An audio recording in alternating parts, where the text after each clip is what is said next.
This weekend, the Miami Grand Prix returns with the Hard Rock Stadium playing host to the second sprint race of the season.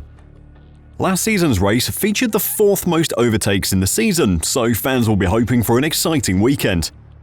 As the sixth round of this season, the development battle is now well underway, and a number of teams are getting ready to bring huge upgrades in hope of hunting down their rivals. Today, I'm going to check out what upgrades to expect this weekend in Miami and what the race weekend might bring. So, don't go anywhere. Last season's Miami Grand Prix was one of Max Verstappen's most impressive drivers of the year. Despite starting 9th on the grid with his teammate on pole position, Verstappen managed to pass Sergio Perez on lap 48 before cruising to a very impressive victory. Max's hauling in of Checo showed the gap in pace between the two Red Bull drivers and was the end of Perez's title challenge. After winning 2 of the opening 4 races, Sergio wouldn't win again all season, such was Max's domination.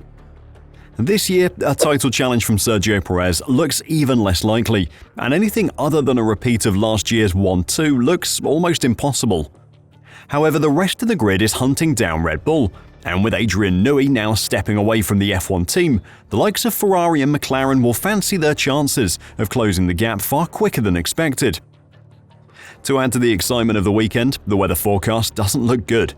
Heading into Saturday, there is a significant risk of rain falling in the morning prior to the sprint race starting at midday.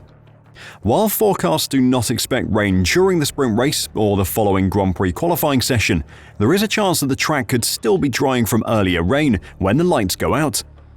The same is true for the Grand Prix on Sunday. The relatively late start time of 4 p.m. local time could well mean that the track is dry once again after earlier expected rain passes in the early afternoon. But should the rain come later than the current forecasts expect, the risk that the Grand Prix could be affected will increase. Even if there is rain on the weekend, the Grand Prix is bound to be a colourful event, in part thanks to some custom liveries making an appearance.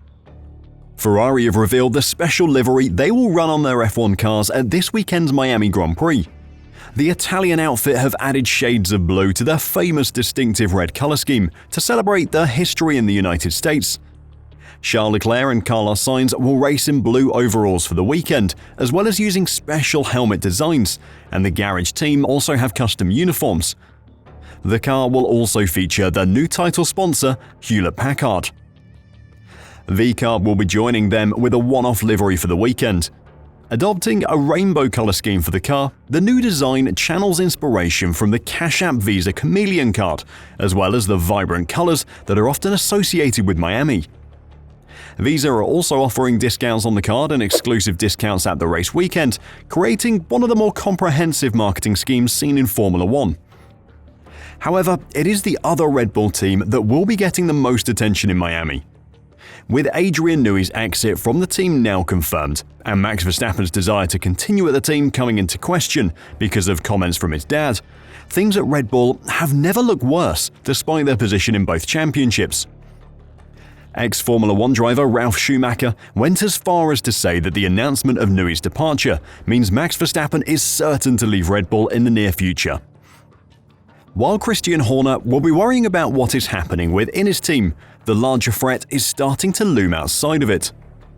McLaren have asserted their belief in their development program in recent weeks, confidently saying that they can catch Red Bull within the year. McLaren has enjoyed a renaissance under Andrea Stella's leadership following a difficult start to the 2023 season, scoring just 14 points in the opening 5 rounds.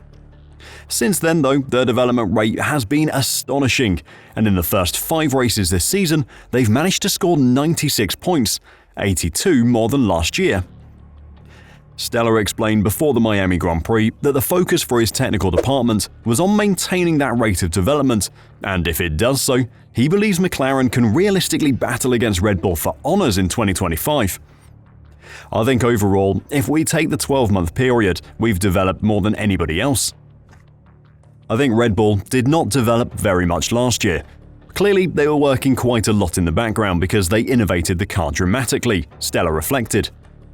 He went on to say that despite Red Bull's huge step forward over the winter, McLaren was still out developing their rivals, and within another 12 months, they would be regularly fighting Red Bull for race wins.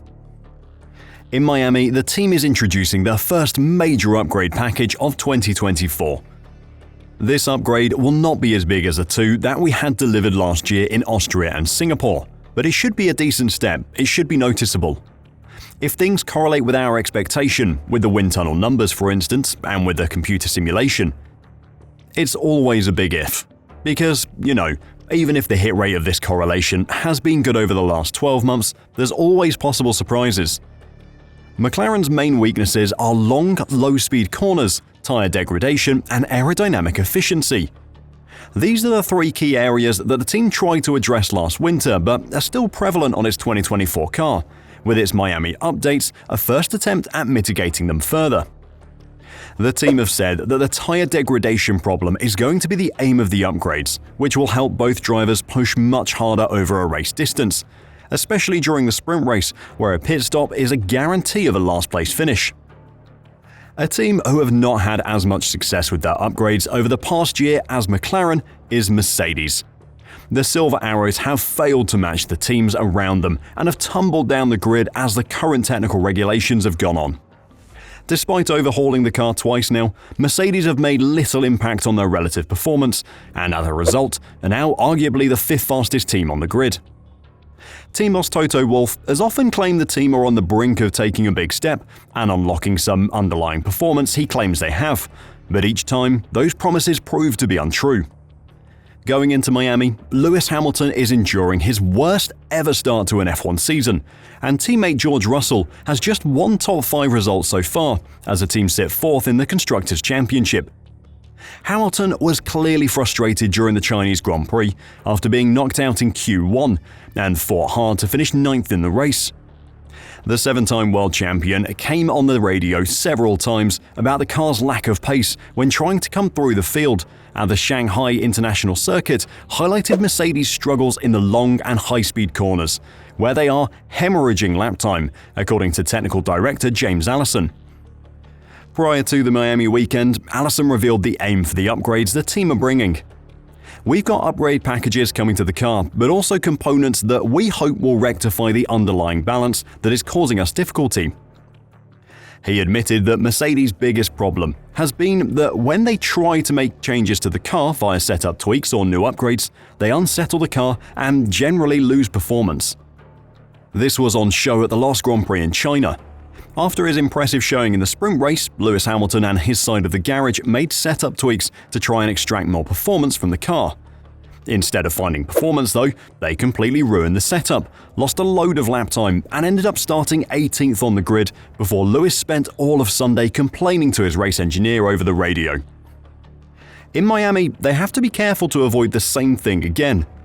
This season's sprint weekend schedule allows teams to make changes to the car between the sprint race and the start of the Grand Prix qualifying on Saturday. If Mercedes start tinkering again between sessions, they may find out that they've done more harm than good. Are you excited for this weekend's Miami Grand Prix? Have you even got a hope that someone will challenge Max this weekend? Or are we going to be watching the race for third place again? Let me know your thoughts in the comments down below, and until next time, drive safe and bye for now.